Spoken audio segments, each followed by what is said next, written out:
kita tuh semua istilahnya tuh kan tentara Kristus wanita. Benar-benar tidak ada prianya satu ekor pun di ruangan ini pagi ini. Oh, ada satu ya, anak majikan ya, the one and only cowok satu-satunya di sini ya.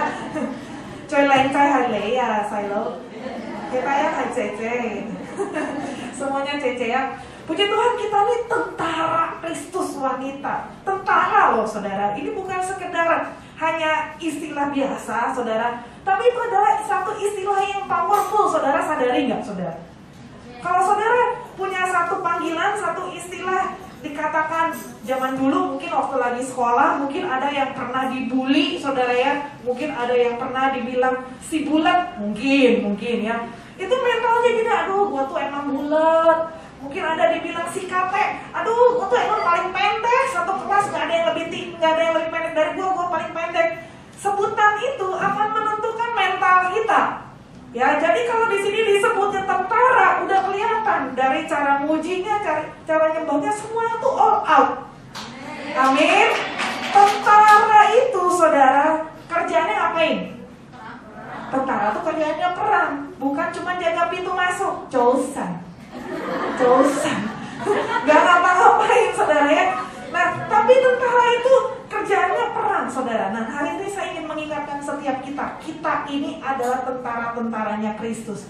Kita ini adalah pahlawan-pahlawannya Tuhan. Ya, hari ini saya beri tema khotbah saya hari ini dikatakan sama-sama judul atau tema khotbah hari ini 1, 2, 3. Aku ini pahlawan. Biar lebih mantap, kepalkan tangannya, tepuk dada masing-masing, jangan dada orang lain. Bilang, aku ini pahlawan. Aku ini pahlawan. Lebih mantap lagi, aku ini pahlawan. Aku ini pahlawan. Nah, benar, kalau pahlawan tuh kalau dipanggil pahlawan, siap gerak, berdiri semuanya ya. Berapa banyak pahlawan di tempat ini? Lambaikan tangan dulu. Oke, pahlawan-pahlawan Kristus bangkit berdiri lalu bilang, aku ini pahlawan ya. Pahlawan-pahlawan Kristus, aku ini pahlawan. Luar biasa. Tepuk tangannya jangan ragu-ragu. Haleluya.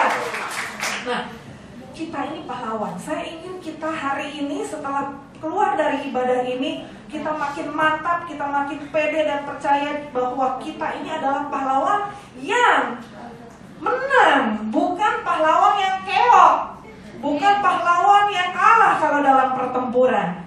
Sebelum Indonesia merdeka 17 Agustus tahun 45, sebelumnya itu banyak pahlawan-pahlawan yang memperjuangkan kemerdekaan, yang berjuang demi mencapai kemerdekaan.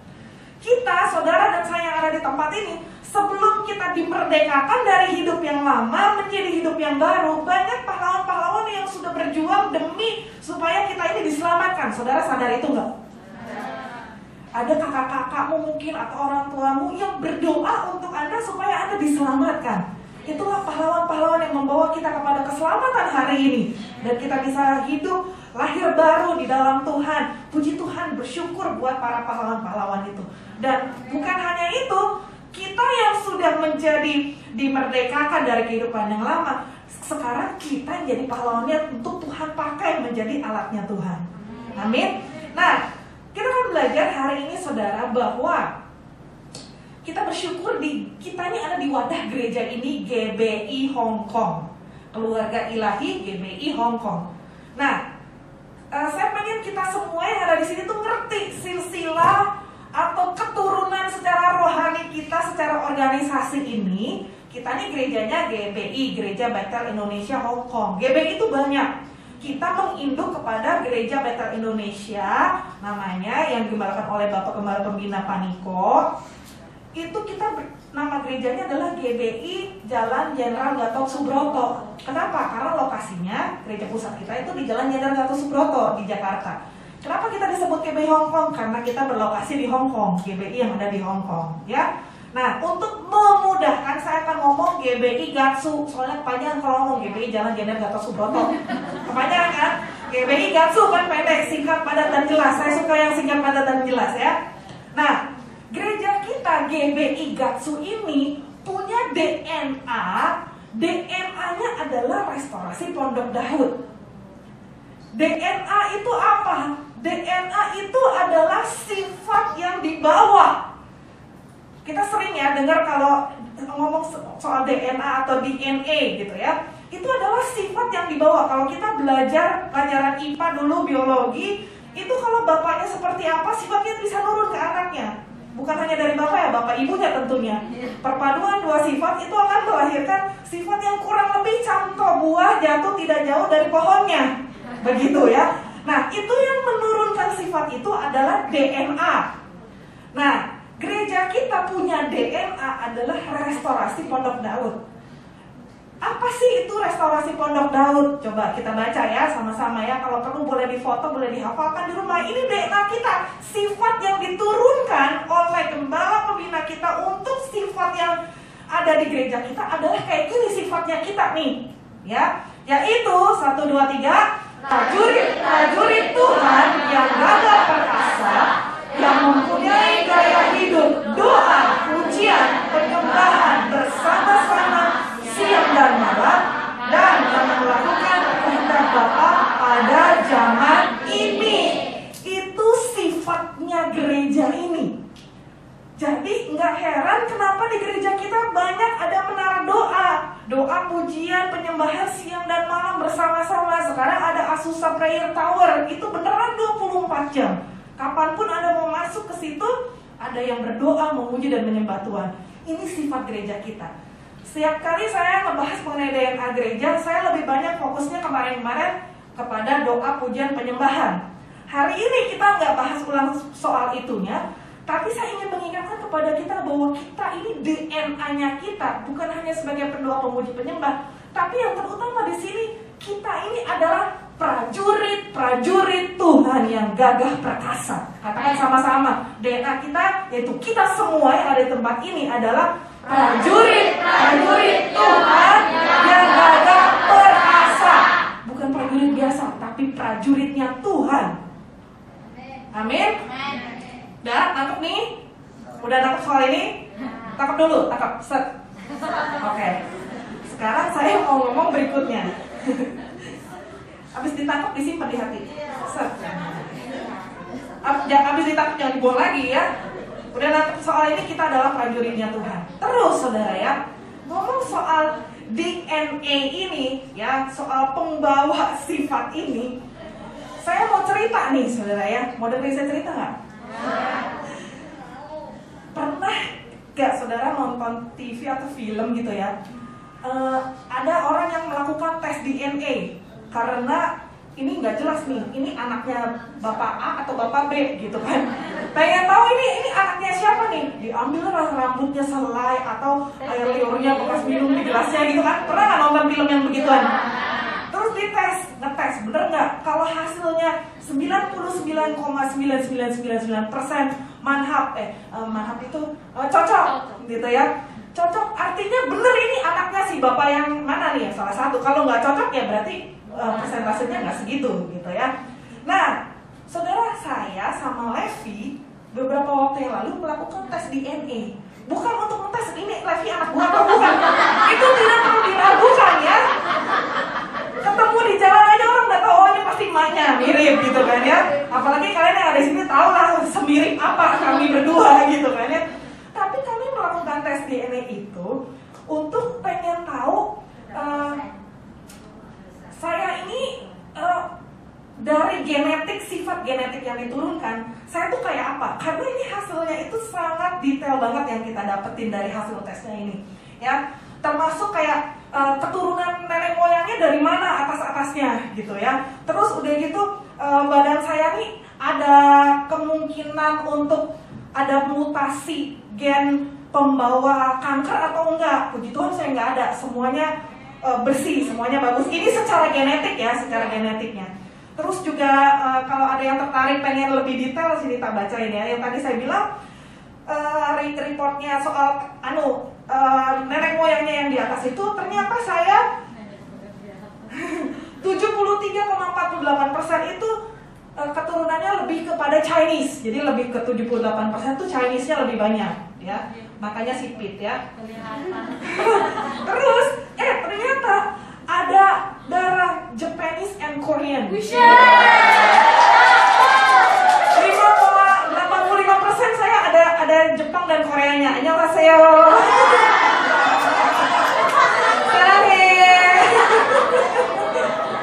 Konnichiwa gitu ya.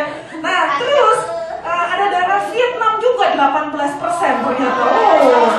Padahal saya belum pernah ke Vietnam. Ya, nenek moyang ke sana genetiknya ya turun gitu. Malah Indonesianya cuma 1,99%. Tapi saya tetap cinta Indonesia. Nah, kayak gitu loh. Nah, terus ada lagi nih ya yang saya ada masukin di sini. Pokoknya itu tuh detail banget, pokoknya super banyak. Nah, saya cuma ngomong yang sekilas yang penting-penting aja. Alkohol sensitivity-nya, kesensitivitasan saya kepada alkoholnya normal. Jadi saya nggak gampang mabok gitu ya maksudnya. Kalau minum anggur perjamuan nggak bakal teler lah gitu. Terus kopinya juga normal gitu ya. Nah, yang rada sensi yang warna merah-merah ini saya sensi sama fat ya. Jadi kalau Anda mengasihi saya jangan kasih saya banyak-banyak gorengan saudara ya, walaupun saya suka. Terus karbo juga saya nggak boleh banyak-banyak. Nah, jadi dengan ini saya jadi kenal, oh saya tuh dietnya harus yang seperti apa gitu ya, harus makanannya lebih yang kayak gimana gitu. Nah, yang menarik dan sangat langsung mantap gitu ya waktu saya baca hasil DNA saya dari hal ini saudara, kemampuan untuk menghadapi stres ya. Jadi orang itu secara genetiknya, ini jadi pengetahuan ya saudara ya. Jadi saya bukan lagi jualan suruh saudara tes DNA, enggak, mahal saudara ya soalnya ya. Jadi nggak usah lah, nggak penting-penting amat kalau emang nggak mesti gitu loh. Nah cuman ini saya pengen tahu aja, jadi kita berdua tuh ngetes gitu. Nah soal seseorang kemampuan dalam menghadapi stres, ternyata tuh orang tuh ada 3 level. Ini secara genetiknya pun ada 3 level. Level yang pertama, level si tukang khawatir.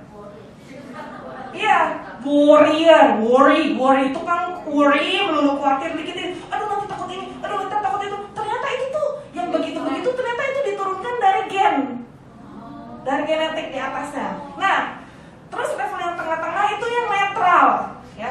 Jadi kalau yang si tukang khawatiran, mungkin emak bapaknya, engkongnya, sono-sononya, kakek, nenek, cucu, buyut, apa segala macam itu bisa turun, gitu, secara genetik ya. Nah. Lalu yang level ketiganya itu adalah warrior, bukan worry yang tadi pertama si tukang khawatir, tapi yang ketiga ini adalah war pejuang, warrior pejuang. Nah saya yang pejuang nih. Jadi saya orangnya emang nggak gampang stres saudara. Ya hal-hal yang kecil mah nggak usah dibikin stres, santai aja bro. Tapi ada kalau orangnya dia memang dari genetiknya dia memang tukang khawatir. Penting saja udah khawatirnya, minta ampun. Aduh, nanti kalau saya duduk di sini kalau ambruk gimana ya? Itu lebaynya begitulah kira-kira.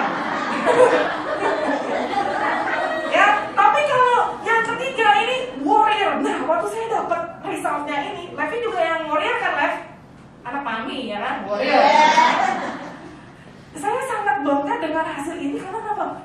Ternyata ya dari sono-sononya memang saya ini memang nggak gampang stres nih, cukup tahan banting. Terus ada lagi yang saya nggak tulis di sini, kemampuan untuk menahan rasa sakit. Nah, jadi saya kemampuan menahan rasa sakitnya juga tinggi. Jadi kalau lagi dipijat tuh ya, kan suka pijat sama si Om tuh. Om kan tangan Om bukan Om Bobby ya, Om Ciwang. Ya, kalau saudara kenal, kalau saya lagi dipijat saudara, dia tuh saya memang kuat gitu. Saudara yang pernah pijat saya juga tahu lah. Saya tuh kalau dipijat nggak bakal kelojotan, nggak bakal begitu. Malah saya menikmati, enjoy. Sampai si Om tukang pijatnya, kamu nggak sakit nih saya pijitin? Enggak Om, enak. Bener nggak sakit? Tambah lagi powernya. Dia pengen bikin saya sakit. Loh saya tuh tahan sakit, gitu ya. Jadi kalau nggak sampai sakit banget gimana, saya akan santai aja bro, gitu. Jadi itu ternyata secara genetiknya menurun. Nah, hubungannya apa dengan firman Tuhan hari ini? Nah, jadi ini kan secara DNA. Pernah ada yang bertanya gini, apakah DNA bisa berubah? DNA genetiknya nggak bisa berubah, tapi kita sendiri yang bisa berubah karena gini. Tadi ya saya kan nggak ada secara kankernya, saya nggak ada mutasi gen keturunannya tuh nggak ada. Tapi kalau saya hidupnya ngawur, bisa gitu. Nah ya kayak gitu. Nah jadi yang akan menentukan juga adalah kitanya sendiri juga, bagaimana kita mengatur hidup kita. Nah, dari gen ini dikatakan, contohnya di sini saya adalah warrior. Saya tuh langsung connect-nya gini, gereja kita itu kok pakai DNA. Saya nggak tahu kalau gereja orang lain punya DNA kayak kita juga atau enggak. Tapi saya terus terang saya baru tahunya di gereja ini itu ada DNA kita adalah tentara-tentara Tuhan yang gagah perkasa, yang sukanya doa, pujian, penyembahan. Nah, kalau dikatakan DNA gereja kita itu seperti itu, dari pusat seperti itu, artinya turun sampai ke kita, kalian saudara semua yang ada di sini termasuk saya, kita juga punya gen itu. Berarti yang prajurit bukan cuma Maliko, tapi kita semua di sini juga adalah prajurit-prajurit Tuhan yang gagah perkasa, yang tidak akan gampang stres. Amin. Yang siap, yang tangguh menghadapi segala tantangan. Amin. Nah, kalau prajurit itu enggak letoy. Tahu letoy? Tanya sebelahnya apa itu letoy. Nah, oke, sekarang kita masuk. Kita buka Yoel pasal yang ketiga. Yoel pasal yang ketiga, yuk kita baca sama-sama dengan mantap. 2, 3. Maklumkanlah hal ini di antara bangsa-bangsa. Bersiaplah untuk peperangan. Gerakanlah para pahlawan. Suruhlah semua prajurit tampil dan maju. Tempalah mata bajakmu menjadi pedang dan pisau-pisau pemangkasmu menjadi tombak. Baiklah orang yang tidak berdaya berkata,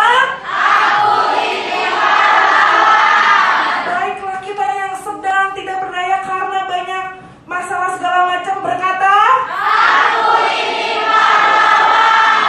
Baiklah saudara yang lagi ngadepin majikannya, haleluya, puji Tuhan luar biasa, berkata, aku ini pahlawan. Baiklah kita yang sedang alami masalah keuangan, gali lubang tutup lubang, gak selesai masalahnya, berkata, aku ini pahlawan. Baiklah para istri-istri yang sedang suaminya dipinjam uang, berkata, aku ini pahlawan.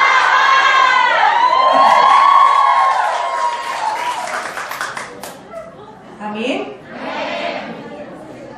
Saya melihat wajah-wajah pahlawan sungguhan di tempat ini ya. Setiap kita semua punya peperangannya masing-masing beda-beda ya. Mungkin yang satu ya tadi itu kan suami dipinjam orang lupa dibalikin. Tapi mungkin yang satu lagi suaminya baik-baik ada, tapi sifatnya haleluya puji Tuhan. Peperangan yang kita hadapi masing-masing berbeda-beda. Tetapi tujuan Tuhan mengizinkan semuanya terjadi itu bukan supaya kita kalah, tapi supaya kita menang. Mau DNA-nya kita prajurit yang gagah perkasa kok. Jadi pasti ujung-ujungnya happy ending. Pasti bersama Tuhan. Tuhan akan tolong kita, bantu kita menyelesaikan segala sesuatu. Amin. Nah, lanjut. Tujuannya apa nanti kita lihat ya. Ayat yang ke-11 sekarang. 2, 3. Bergeraklah dan datanglah hai segala bangsa dari segenap penjuru dan berkumpulan ke sana. Bawalah turun ya Tuhan pahlawan-pahlawanmu. Saya skip langsung ke ayat yang ke-13. Ngapain pahlawan-pahlawan Tuhan dikumpulkan untuk bersatu bersama-sama? Ternyata tujuannya adalah ayat yang ke-13. 1, 2, 3. Ayunkanlah sabit, sebab sudah masa tuanya. Marilah, iriklah, sebab sudah penuh tempat anggur. Tempat-tempat pemerasan kelimpahan, sebab banyak. Tuhan sedang mengumpulkan pahlawan-pahlawannya, yaitu saudara dan saya, untuk menuai. Jadi kalau dibaca bahasa ayatnya sebenarnya kagak nyambung ya. Pahlawan itu kan untuk perang melawan musuh. Tapi ternyata ayat yang ke-13 di kitab Yoel ini dikatakan dikumpulin untuk ngapain? Untuk menuai. Dan itu yang Tuhan sedang kerjakan hari-hari ini sebenarnya. Musim menuai hari-hari ini sudah tiba. Dan Tuhan mengumpulkan pahlawan-pahlawannya, yaitu saudara dan saya, untuk ambil bagian dalam musim penuaian besar yang terakhir yang Tuhan sedang kerjakan melalui Pentakosta yang ketiga. Yang percaya tepuk tangannya boleh lebih banyak lagi. Udah?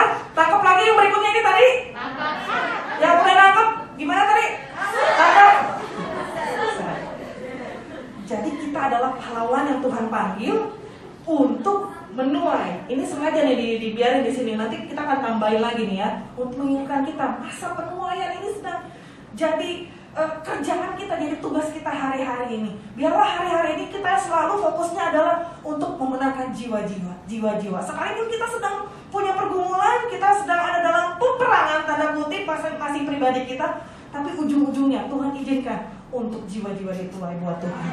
Ya. Nah, sekarang kita mau lihat ya. Tadi kita udah berkata kita ini adalah pahlawan. Sebagai pahlawan, ada beberapa hal yang perlu kita tahu dan kita persiapkan dalam masa peperangan. Saudara, kalau prajurit ya, prajurit khususnya si komandannya itu, kan kalau satu ketentaraan itu pasti ada komandannya. Komandannya itu harus tahu si A itu kelemahannya apa, positifnya apa, kelebihannya apa, supaya dia tahu di mana dia bisa menempatkan orang-orang pada posisi yang tepat. Dalam peperangan tuh begitu, saudara.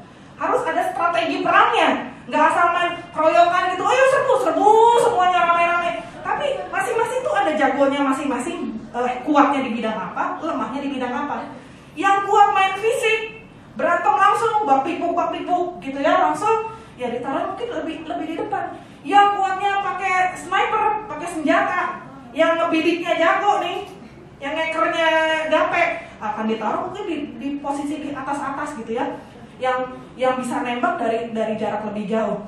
Nah, si tentara dia harus sadar akan kelemahannya dia di mana, dan dia harus kasih tahu komandannya supaya komandannya nggak salah parkirin dia di posisi yang salah. Kalau dia matanya minusnya parah, disuruh ngukur pakai sniper, nggak kena meleset mulu. Ya, jadi kita harus kenal, bilang sama komandannya, dan saya ini kalau disuruh nembak dari atas nggak kena peluru, meleset mulu, mata gua bolor. Gitu ya. Ngomongnya sama siapa? Sama komandan. Jangan ngomong sama musuh. Kalau ngomong sama musuh, ya ketahuan saudara ya. Nah, beberapa tips kita mau belajar sebagai kita pahlawan berjuang supaya kita menang nih. Yang pertama adalah kenali kelemahan. Kenali kelemahan diri kita. Sampai di sini coba renungkan sebentar. Sudah kenal nggak sama diri kita sendiri? Kita nih lemahnya apa? Saya mah lemahnya sombong. Orang sombong kok ngaku sombong ya? Beneran, saya kelemahannya sombong. Tuh diproses sama Tuhan. Sehingga kalau saya udah mau mulai epek-epek nih, saya sadar, ini kelemahan gue nih. Udah jangan tinggi-tinggi, turun lagi, beneran. Nanti pentok. Kalau dipercaya banyak, dikasih banyak sama Tuhan itu paling parah tuh kelemahannya itu sombong. Nah, jadi saya sadar ini kelemahan saya harus jaga baik-baik nih. Gitu. Maksudnya saya bukan jagain sombong ya, bukan. Maksudnya saya harus kuasai diri supaya jangan sampai saya kejeblos di situ melulu gitu. Kenali masing-masing kelemahanmu. Kalau kamu udah kenal kelemahanmu, jangan umbar-umbar, jangan buka celah pengumuman mimbar sama musuh. Ya, kalau kita buka celah pengumuman, musuhnya tahu, KO lah kita. Karena itu, setelah kita mengenal kelemahan kita, ngomongnya cuma kita sama komandan kita, komandan perang kita Tuhan Yesus. Terbuka sama Tuhan. Tuhan, aku tuh lihat kelemahanku kok gampang jatuh cinta ya. Ada cowok ganteng lewat dikit di beranda, udah langsung beneran saudara, ada orang yang kelemahannya mudah jatuh cinta. Kalau Anda sadar kelemahanmu mudah jatuh cinta, ya hati-hati, jangan terlalu bebas bergaul. Perlu menyaring siapa yang perlu digauli, mana yang enggak. Maksudnya bergaulnya sama siapa perlu dijaga gitu loh. Direkam ini nanti salah tangkap pula. Itu yang salah tangkap tadi buang coba.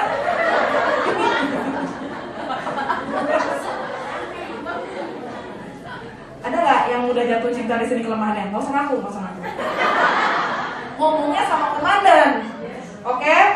Terus dalam peperangan nih pasukan nih yang udah punya pasukannya udah keren nih, punya tank bagus gede, wah itu sekali ngebom bisa keluar, bisa dahsyat tuh ya. Tapi nggak ada bensinnya. Tanknya keren, bomnya ada, tapi nggak ada bensin. Jadi nembaknya dari tempat doang, jalan di tempat ya. Terus kalau kita woro-woro sama musuh, kita bilang, "Oi, kita perangnya dari sini aja ya, nggak bisa jalan ke sono, bensin gua habis." Kira-kira diserbu nggak sama pasukan musuh? Diserbu langsung ya kan? Nah, karena itu setelah kita mengenali kelemahan kita apa, saudara ya, jangan buka rahasia. Dalam hal ini prakteknya kepada diri kita maksudnya apa, saudara? Kalau kita udah tahu nih, kita nih lemahnya apa, jangan setiap kali ngomongin terus apa yang menjadi kelemahan kita, sehingga itu akhirnya dicuri sama iblis, diaminkan sama iblis, sehingga terus terjadi. Contoh yang paling gampang adalah kita tuh suka kepancing untuk terus-menerus ngomongin kelemahan kita, misalkan gitu ya. Aduh, kaki gue sakit nih, kalau jalan nggak bisa jauh ke gereja. Aduh, jalannya jauh dari Fortress sampai sini 10 menit jalan. Aduh, kaki gue sakit. Aduh, kalau duduk lama-lama di gereja boyoken. Terus alasan banyak.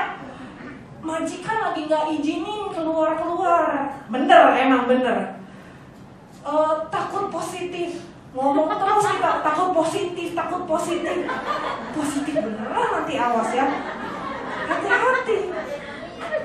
Cabut dalam nama Yesus ya.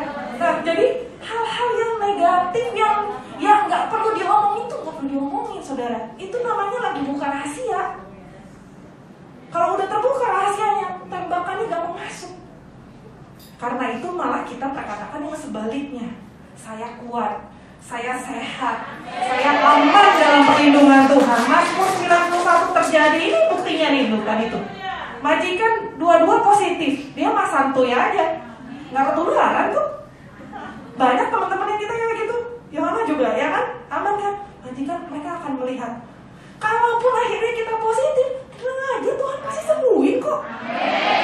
Kalau akhirnya pun kita positif nih ya, saudara, pasti Tuhan tuh punya rencana. Tuhan kangen sama kamu, biar kamu jangan sibuk mulu. Istirahat tuh, dikasih waktu istirahat. Kalau kayak dia kan, kamu kan sehat kan, istirahat nggak? Malah kamu yang ngeladenin majikan kan? Ya udah, bersyukur. Nah, kayak gitu saudara. Jangan buka rahasia kelemahan kita, tapi kita perkatakan firman Tuhan. Perkatakan apa yang menjadi janji-janji Tuhan. Jangan perkatakan yang menjadi keadaanmu melulu. Gue mah gak punya suami gue dipinjam orang, lupa dibalikin, sampai sekarang gak dibalik-balikin. Tapi perkatakan sebaliknya, suamiku lagi diproses sama Tuhan, aku lagi diproses sama Tuhan, aku lagi tunggu waktu Tuhan, kapan dia akan Tuhan kembalikan. Terus berdoa, lakukan bagian kita. Nah, terus yang berikutnya, ngomong-ngomong soal DNA gereja tadi kita ya. Kalau ngomongin DNA prajurit Tuhan yang gagah perkasa dan suka berdoa, memuji dan menyembah Tuhan, kita selalu ingatnya tokoh Alkitab siapa? Daud pasti ya. Daud itu kurang apa sih? Daud itu dikatakan orang yang berkenan sama Tuhan, dia penuh pengurapan. Waktu lagi Saul, ada roh jahat masuk ke Saul, si Daud main kecapi, gitu. Langsung roh jahatnya kabur, ya kan?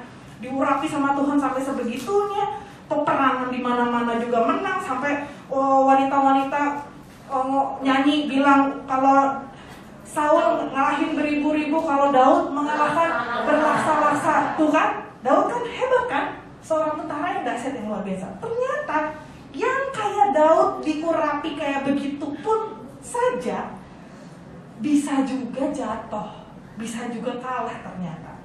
Alkitab mencatat di 2 Samuel ini ya, pada waktu raja-raja biasanya maju berperang, jadi itu sebetulnya lagi musim berperang, Daud malah suruh tentaranya ini lagi musim perang nih, musimnya perang, suruh orang pada keluar berperang, tapi Daudnya sendiri ngapain? Ayat yang berikutnya, ngapain Daud?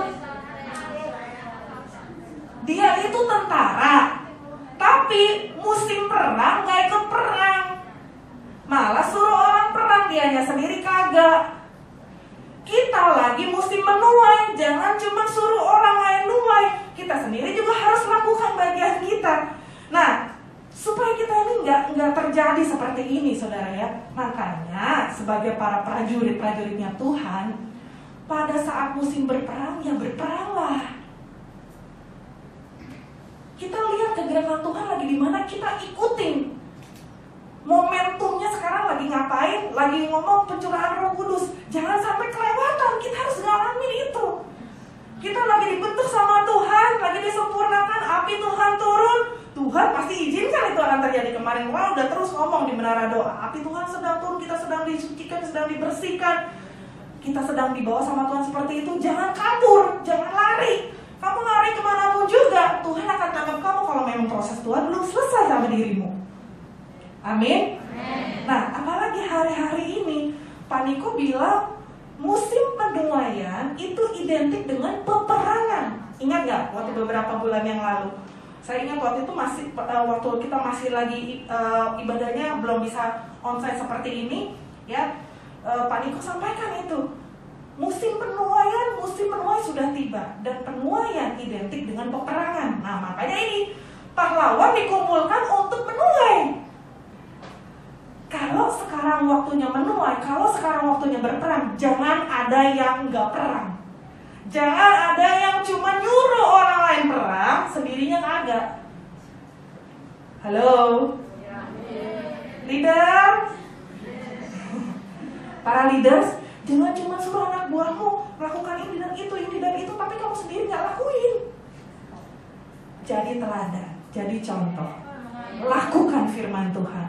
Lakukan, ikut terlibat dalam kegerakan yang sedang Tuhan kerjakan. Amin. Nah, sekarang saya mau ngebahasnya ini. Tadi ya Daud ya. Daud yang dicatat di dalam Alkitab, dia jatuh. Akhirnya dia jatuh kan? Cerita itu tahu kan? Tahu. Dia iseng-iseng kan? Kalau lagi musim perang, ikut perang. Jangan iseng, ada waktunya nyantai. Nanti kalau udah selesai perang, pasti ada waktu jedanya kok. Tapi kalau lagi musimnya perang, jangan ada yang nyantai, iseng-iseng. Keisengan kita tuh kadang-kadang bisa menjerumuskan. Iseng-iseng, nge-slide.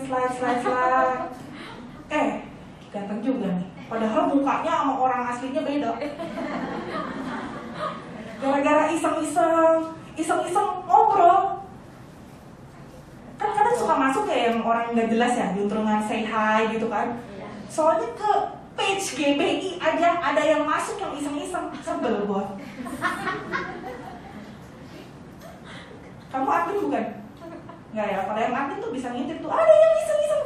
Akhirnya saya bilang yang bagian tukang ngejawabin di message, yang ini jangan digubris, cuekin aja.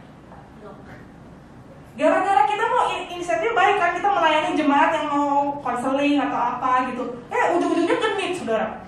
Nah, makanya jangan suka ngeladenin, iseng-iseng ngeladenin yang begitu, akhirnya jadinya kejeblos. Kalaupun udah sempet jatuh, Tuhan masih mau pulihkan kok. Waktu yang lalu saya pernah sampaikan, kasih karunia Tuhan itu cukup buat kita. Sekalipun kita jatuh, kasih karunia Tuhan masih ada buat kita. Tuhan menunggu kita untuk mau dipulihkan. Makanya ini slogan tuh bagus banget nih buat Indonesia. Pulih lebih cepat, bangkit lebih kuat. Setelah merdeka, apakah udah sekali merdeka kayak lagu ya? Sekali merdeka tetap merdeka. Lagunya sekali merdeka tetap merdeka memang, tapi untuk menjaga mempertahankan kemerdekaan itu masih terus ada perjuangan-perjuangan yang perlu dikerjakan. Amin. Dalam perjuangan itu bisa jatuh. Waktu jatuh, cepat minta dipulihkan. Tuhan yang bisa memulihkan hidup kita. Waktu kita dipulihkan, terbuka sama Tuhan untuk dipulihkan, terus ngapain? Bangkit. Bangkit itu artinya habis jatuh berdiri lagi, cepat bangkit. Dan waktu lagi bangkit ini dikatakan bangkit menjadi lebih kuat. Waktu kita udah pernah keprosok, kita udah pernah jatuh dalam satu kesalahan, kita akan lebih berhati-hati. Kita udah tahu nih di sebelah sini ada lubang, lewatin jalan itu lagi, kita akan lebih berhati-hati. Oh, aku ingat, aku pernah jatuh di situ. Jangan bolak-balik jatuhnya di lubang sama lagi, itu mah on. Maaf kata ya. Loh iya dong, udah tahu di situ ada lubang, kok kemarin jatuh sekarang jatuh lagi. Udah tahu kelemahan Katanya tadi gampang jatuh cinta, ada cowok main mau aja, terus jatuh, terus habis kejadian begitu, udah putus satu di sini, udah satu babak di sini, ketemu lagi kasusnya begitu lagi. Ya kapan tobatnya sih lu? Jangan sampai jatuh di lubang yang sama, saudara. Nah, terus saudara ya, ini terapkan pada diri kita. Hal yang kedua yang Tuhan ingatkan adalah gini. Ini beda loh sama tadi pagi, makanya saya suruh rekam lagi karena beda, pesan Tuhan beda buat saudara yang ada sekarang di sini. Kalaupun saudara lihat hamba Tuhan, saudara pikir hamba Tuhan ini hebat, dipakai Tuhan dahsyat luar biasa. Sedahsyat-dahsyatnya hamba Tuhan juga manusia. Hamba Tuhan juga bisa jatuh. Sehebat-hebatnya Daud sampai dicatat di Alkitab, Daud sebegitu hebatnya, Daud aja bisa jatuh. Yang bikin Daud bisa akhirnya tetap dipakai sama Tuhan, beda lihat Daud sama Salomo. Daud sama Saul, ending hidupnya beda. Apa yang membedakan? Yang membedakan adalah Daud, karena dia hatinya sungguh-sungguh melekat sama Tuhan. Dia tuh jadi orang yang mudah untuk bertobat. Setelah dia jatuh, dia terbuka sama Tuhan, dia ditegur sama Tuhan lewat Nabi Nathan, dia ngaku, dia terbuka sama Tuhan. Dia nggak ngeles gitu loh. Banyak orang yang kalau ditegur, akhirnya ngeles, enggak itu bukan saya kok. Ini ada buktinya nih, kamu ngapain nih, ngamar nih berdua nih. Ria sama air. Kan nggak ada di sini namanya. Kalau dibolak-balik kan begitu kan. Contoh aja. Terus enggak lah, bilangnya enggak itu saya sebenarnya lagi begini. Yang begini kagak akan selesai urusannya. Muter aja, bulat aja. Tapi waktu ditegur sama Tuhan, lewat kakak-kakak rohani, lewat orang-orang yang Tuhan percayakan ada di sekeliling kita ini, cepet buka hati, bertobat. Nyambung lagi saya yang tadi, Bu.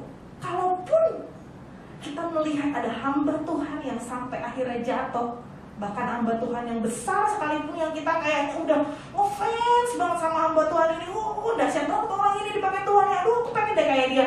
Makanya jangan pengen kayak jadi hamba Tuhan. Pengenlah jadi sama seperti Yesus. Bukan jadi seperti saya pengen kayak si hamba Tuhan ini, apalagi kepengen jadi kayak Kak Ferry. Jangan. Jadilah aku pengen sama seperti Kristus. Role model kita Tuhan Yesus satu-satunya. Nyambung lagi tadi, kalau kita melihat hamba Tuhan jatuh, Levi boleh siap-siap. Kecewa normal, tapi jangan kepahitan lama-lama. Karena Tuhan Yesus pun sayang sama setiap orang. Tuhan Yesus tuh lagi nunggu. Kalau kita yang ada di tempat ini sekarang, ada yang lagi jatuh, kuncinya apa? Datang sama Tuhan. Kalau 1 ayat yang ke-9, kalau kita ngaku dosa kita, Dia tuh setia, Dia adil. Ngaku, terbuka sama Tuhan, terbuka sama komandan kita, supaya komandan kita bisa tahu. Apakah artinya Tuhan itu nggak tahu? Tuhan tuh nggak tahu kan? Tapi Tuhan pengen keterbukaan kita. Keterbukaan itu awal dari pemulihan. Waktu kita terbuka, Tuhan akan pulihkan. Dikatakan Dia akan mengampuni segala dosa kita. Nggak ada dosa yang terlalu berat, nggak ada dosa yang terlalu parah, menjijikan, nggak. Sampai akhirnya Tuhan nggak bisa mengampuni. Nggak, Tuhan itu mau, darah Yesus cukup untuk mengampuni setiap pelanggaran dan dosa kita. Dan Tuhan akan menyucikan dari segala kejahatan. Terakhir, quotes yang sangat bagus banget yang saya dapat. Kita ini bisa menang melawan peperangan demi peperangan yang ada di luar, kayak Daud ya, perang di luar menang. Tapi kalau peperangan yang di dalam kita nggak bisa menangkan, sesungguhnya kita nggak menyelesaikan apapun juga. Jadi sebelum kita perang ke luar, beresin dulu ini yang di dalam, guys. Sebelum kita berdoa, jungkir-jungkir balik sama Tuhan, kembalikan suamiku, beresin dulu kitanya. Kenapa Kenapa suami kita lari?